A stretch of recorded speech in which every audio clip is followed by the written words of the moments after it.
Welcome. In this video, we're going to be doing a comprehensive picture profile comparison on the Sony a7 III. One of the things about this camera is it comes with a lot of different settings to configure, and I want to figure out for myself which one looks best. I like to have the fastest, most efficient workflow possible, so right now I want to do zero color grading or correcting, or as little as possible in post-production. So the purpose of this video is to figure out the best color settings to get the best image right off the camera for the Sony a7 III, so you're good to go when you're editing in post. We have two different modes you're going to want to know about. First, the creative styles. These are different styles that alter color, saturation, and contrast with the image in the Sony a7 III. Some of these include the standard, the neutral,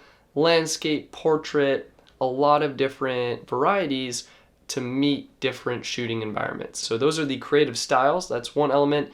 The second element, picture profiles. Picture profiles, they override creative styles, okay? And my understanding is they're predominantly used for video because a lot of the picture profiles, I think the sun has just set and my lights have indicated that with a warm amber color. Anyway, continuing on, the picture profiles override the creative styles. They're predominantly used in video because Sony, what's it called? It's S-Log. There we go. Sony includes S-Log within those picture profiles, and many videographers enjoy shooting S-Log because it maximizes the dynamic range of the camera, and they can add in the contrast, the color, the saturation in their post-production workflow. I don't want to do that because I don't have the time. I just want to make creative, fun videos. I want things to look as best as possible coming straight off the camera. So in this video, we're doing a comprehensive comparison and test of all of them. First up, right now, we're in the creative style standard. This is the default settings when you get right off the camera. I've set a custom white balance, and right now we're gonna go through a couple different white balance settings with the standard creative style and just see how things look. So this is my custom 2. This is custom 1. This is auto. This is daylight.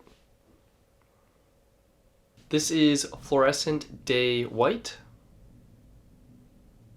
And this is fluorescent day light. And all of those were what I consider to be some of the closest white balance to the LED lights that I have. So we can see how they compare.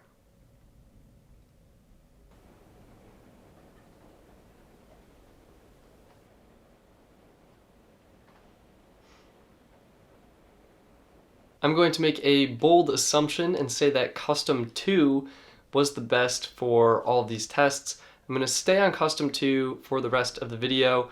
To get the white balance, all I did is I held up my gray card, but I actually held up the white side of it, and I used the white balance function within the Sony camera to set this as the white balance. So hopefully it looks pretty decent. I realize now it probably would have been humdinger to hold this up during all of the tests, but you know what? Sometimes you just gotta move on. So with that said, we're gonna move on to the creative styles and the picture profiles. First up, the creative styles. As I said previously, this is the standard creative style. We're gonna compare this and some of its settings with the neutral. I've already done some tests and I think either standard or neutral will be good, so I'm gonna really focus on comparing those. So this is standard. This is standard with -1 contrast. This is standard with -1 contrast and +1 saturation. This is standard with -2 contrast and +1 saturation. This is standard with -2 contrast and +2 saturation. This is now neutral, and we have zeros across the board, so 0 contrast, 0 saturation, and 0 sharpness. This is neutral with +1 contrast. So this is neutral with +1 contrast and +1 saturation. This is neutral with +1 contrast, +2 saturation. This is neutral with +2 contrast and +2 saturation. This is neutral with +2 contrast, +2 saturation, and +1 sharpness.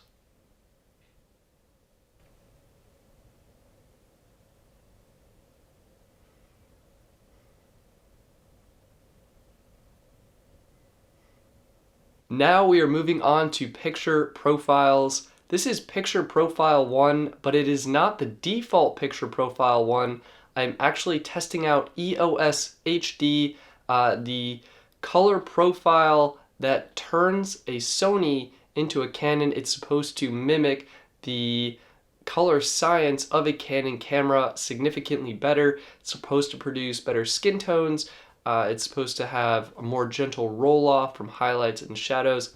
So this is, again, EOS HD's color profile. This is the default color profile. They also have an extended profile, which we will be testing, but for now, this is the default. This is EOS HD extended. I believe this simply has richer, more vibrant colors and a little bit higher contrast, but we'll see in this comparison. And lastly, this is Picture Profile 8, a color profile many people do enjoy to film in because of this incredible flat look. Contrast is super low. The colors look really dull. Basically, what this kind of image does is it gives a very clean blank slate to video editors who want to spend a lot of time doing color corrections and enhancements, adding their own color grade to the film. It's just a really great starting point. You can add in the contrast, you can add in the saturation, and really make the footage look the way you want. So a lot of people do enjoy this, but again, for my particular, this is what it looks like raw. I will try and grade it. So this is what it looks like after I attempted to color grade it and color correct it. But yeah, it's kind of interesting to compare how these all look side by side and which one produces the more accurate colors and the just, more pleasing colors visually right off the camera.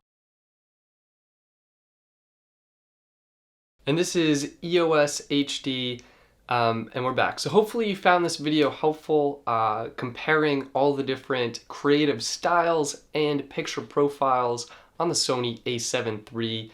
I personally suspect I'll be biased to this one, the EOS HD picture profile.